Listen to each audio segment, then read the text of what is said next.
Problem है, असल problem है वो ये है कि जावेद साहब के पास कॉन्सेप्ट ऑफ गॉड क्लियर नहीं है। इन्होंने कहा कि कायनात से पहले खुदा तो था, तब भी तो टाइम होगा। ये टाइम कायनात का हिस्सा है। हम खुदा, उस खुदा को मानते हैं नेसेसरी बीइंग का टाइमलेस होना ज़रूरी है, चूंकि वो टाइम का क्रिएटर है। जब उसने टाइम को क्रिएट किया तो वो खुद टाइम पे कैसे होगा? उसने जब स्पेस को क्रिएट किया तो खुद स्पेस में कैसे होगा? अगर वो टाइम एंड स्पेस को पहले से ही उसका पाबंद है तो फिर किस चीज़ को उसने क्रिएट किया? लिहाजा ये सवाल गलत है कि खुदा था तो टाइम होगा, बिल्कुल नहीं। टाइम के पाबंद हम हैं, खुदा नहीं है। हम फिजिकल वर्ल्ड से ताल्लुक़ रखते हैं, वो मेटाफिजिकल रियलिटी है। दूसरी चीज़ इन्होंने मिसाल दी कि चाय की केतली हवा में घूम रही होगी, और पता नहीं शायद वो बर्टन रसल का उन्होंने हवाला दिया। बहरहाल यही प्रॉब्लम है। प्रॉब्लम यही है कि हम चीज़ों के दरमियान डिफ्रेंशिएट नहीं कर पाते हैं। ये जो आपने मिसाल दी ये इमेजिनेशन है, और मैं जो साबित कर रहा हूँ वो लॉजिकल नेसेसिटी है। आप इमेजिन करने आए तो कुछ भी करें, जुपिटर में पिंक एलिफेंट होगा, यूनिकॉर्न होगा, करें, उससे कायनात पे क्या फर्क पड़ता है? उससे आप लॉजिकल नेसेसिटी साबित नहीं कर सकते। मैं तो उस प्राइम कॉज की बात कर रहा हूं, उस नेसेसरी बीइंग की बात कर रहा हूं जिसके बगैर इस कायनात का एग्जिस्टेंस मुमकिन नहीं है। दूसरी चीज, मजहब को साइंस चैलेंज करती है वगैरह वगैरह, ये हमारा टॉपिक ही नहीं है। मैं इस पर बात करूंगा तो फिर मेरा वक्त चला जाएगा। मजहब के ऊपर चूंकि हमारी डिस्कशन नहीं है, साइंस को मजहब और बिलखुसूस मैं और हमारा वर्ल्ड व्यू कम अज़ कम साइंस को पीछे नहीं करता है, साइंटिज्म की मजम्मत करता है। इसकी वजाहत मैंने पहले कर दी।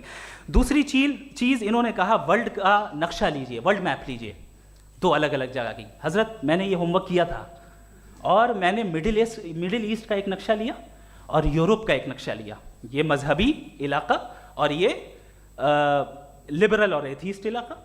मुझे पता चला कि सबसे ज़्यादा रेप केसेस जो हैं वहाँ पर है।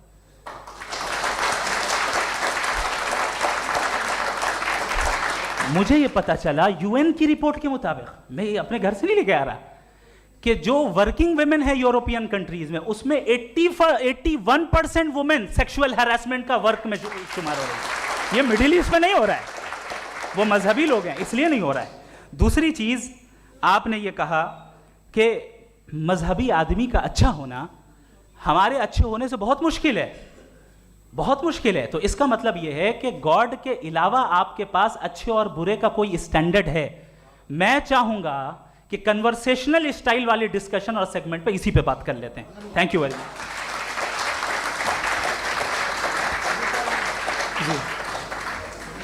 ये रिबटल का राउंड 2 है। आपके पास 5 मिनट का वक्त है, और इसके बाद क्रॉस एग्जामिनेशन शुरू करेंगे। आप चाहें तो जो इन्होंने सवाल पूछे उनके जवाब आप रिबटल में भी दे सकते हैं। जी जी, देखिए, पहले तो ये बात कि ये मिसाल गलत नहीं है, गलत है। इन्होंने पहले ही हमको डिसार्म कर दिया।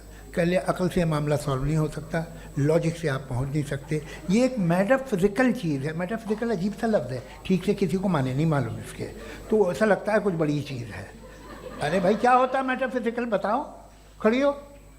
ये एक लफ्ज़ है जो कहीं भी इस्तेमाल हो जाता है। जब आप एक बात कर रहे हैं और आप मुझसे बहस कर रहे हैं तो मुझे मेटाफिजिकल मत बताइए, आप लॉजिकली मुझे प्रूव किए। और अगर लॉजिकली आप नहीं बात करते साहब ये मेटाफिजिकल है, तो फिर हम आप बात क्या कर रहे हैं? मेरा आपका किस ज़बान में कॉन्वर्सेशन होगा? और ये कहना कि वक्त पहले नहीं था, तो फिर क्यों कहते हैं ये हमेशा से और हमेशा रहेगा? हमेशा वक्त है, तो आप कैसे कहते हैं वो हमेशा से है और हमेशा रहेगा? हमेशा का मतलब है कोई वक्त, अगर वक्त ही नहीं है तो हमेशा कैसे? बाहर वो रहेगा।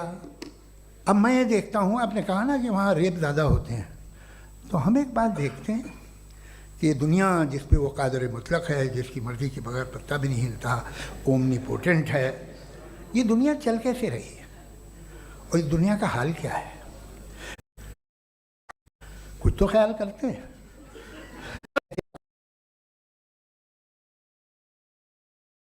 को सही समझते हैं, चूंकि दो ही ऑप्शन हो सकता है। आप ये बताएं। देखिए, आपको मैं ईमानदारी से बात करूं, एक तो मैं कॉन्टीजेंसी वर्ड ठीक से समझता नहीं, और इस वक्त भी जो आपने अंग्रेज़ी के अल्फाज इस्तेमाल किए वो ज़रा थोड़े से मुझे डिफ़िकल्ट और कॉम्प्लिकेटेड लगे, तो आप ज़रा सिंपल ज़बान में सवाल कर सकते हैं? बिल्कुल कर सकता हूँ जी। यूनिवर्स की हर चीज़ कॉन्टिंजेंट होने का मतलब ये है कि वो अपने एग्जिस्टेंस में किसी के ऊपर डिपेंडेड है। जो भी चीज़ डिपेंडेड होगी वो चीज इंडिपेंडेंट नहीं हो सकती, तो उसका कोई ना कोई कॉज होगा। तो अब आप क्या समझते हैं कि ये इन्फिनिट रीग्रेस है, यानी कॉज पर कॉज, कॉज पर कॉज, कॉज पर कॉज, और कभी कोई यानी ये एंडलेसली चलता रहा? क्योंकि अगर ऐसा होगा तो हम तो एग्जिस्टेंस में आते ही नहीं। लॉजिकली ये मुत्तफक अलैह चीज है, मुत्तफक अलैह, अग्रीड अपॉन। ओके, इस पे हमने एग्री किया था कि मुश्किल शब्द आएगा तो अर्थ बताना पड़ेगा। तो इन्फिनिट रीग्रेस तो पॉसिबल नहीं है, तो कहीं ना कहीं आपको रुकना पड़ेगा ऐसे नेसेसिटी पर। नहीं, कोई ज़रूरत नहीं रुकने की। किसने कहा आप रुकना पड़ेगा? आप रुकते हैं खुदा पे, आप नहीं रुकते। आप कहते हैं वो हमेशा से, जब उस वक्त से है जब वक्त नहीं था। आप कहाँ रुकते हैं कि अब हुआ था वो? आप नहीं कहते। हम क्यों नहीं मान सकते कि यूनिवर्स जो है और बल्कि मल्टीवर्सेस जो है वो हमेशा से हैं, वो बनती है, बिगड़ती है। एक हमारे यहाँ एक चीज़ है, ब्लैक होल, वो समेट लेता है वापस, फिर ब्लास्ट होता है, फिर फैल जाता है। और इसमें हमारी तो खैर कोई औकात ही नहीं है। इंसान की एक छोटे से ज़र्रे पे हम 50-60 साल की उम्र रखते हैं, जो करोड़ों अरबों साल की कायनात है उसमें, और पैदा भी नहायत ही बेहुदा वजह से हुए थे। तो इसमें ये सोचना कि इसकी वजूहात और ये क्यों है, ये डिपेंडेंट है, ये हम देख रहे हैं। क्या मालूम, आप सोचिए कि ये जो फैल रही है कायनात, ये कहाँ फैल रही है, ये कहाँ जा रही है, और ये फैल क्यों रही है? अरे बना ली थी तुमने, रुको भैया, काफ़ी है। ये फैल क्यों रही है? ये और कौन सी कायनात जिसे मैं दूरबीन से देखता हूँ तो 2 बिलियन लाइट ईयर पे है, उससे मेरा कोई वास्ता ही नहीं है। 2 बिलियन ईयर यानी अगर मैं 80,000 माइल्स पर सेकेंड से चलूँ तो 20 करोड़ साल में वहाँ पहुँच जाऊँगा। इसकी ज़रूरत क्या थी? ये दुनिया, ये कायनात तो इंसान अशरफुल मखलूक़ात के लिए बनाई गई ना। तो ये सब ये टर्म समझ में नहीं आया, इसमें कोई ख़ास समझने वाली बात थी भी नहीं। ये जो अल्टीमेट कहा यह जाता है कि ये जो पूरी यूनिवर्स है, ये जो दुनिया है, ये इंसान के लिए बनाई गई। अच्छा, ये सब इंसान के लिए। क्यों साहब, सही है ना? बिल्कुल, लेकिन इसका ये मतलब नहीं कि किसी चीज के पीछे रीजन आपको नहीं पता तो रीजन नहीं है। इसे कहते हैं नहीं, मुझे नहीं पता, लेकिन मेरी जिम्मेदारी नहीं है। वो बिल्कुल सही कहा था उसने, बर्टन रसल ने। आपने उसे मजाक में टाल दिया कि भाई आप एक दावा कर रहे हैं, मैं क्यों कहूँ कि ये गलत है दावा? आप प्रूफ कीजिए, मेरे पे जिम्मेदारी ही नहीं है, मैंने थोड़ी कहा है। आप प्रूफ कीजिए कि ये सही है। आप आर्ग्यूमेंट ऑफ कंटिजेंसी का जवाब ही नहीं दे रहे हैं। पूछना चाहेंगे? आप सवाल पूछना चाहेंगे मुफ्ती साहब से?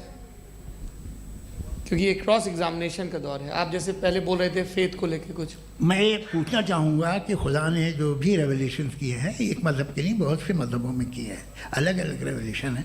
कहीं कुछ एक बातें हैं, कॉन्ट्रडिक्शन भी है आपस में, कहीं कुछ आप कर सकते हैं, कहीं कुछ नहीं कर सकते। ऐसा नहीं है कि सबकी कोड ऑफ मॉरल एक है। तो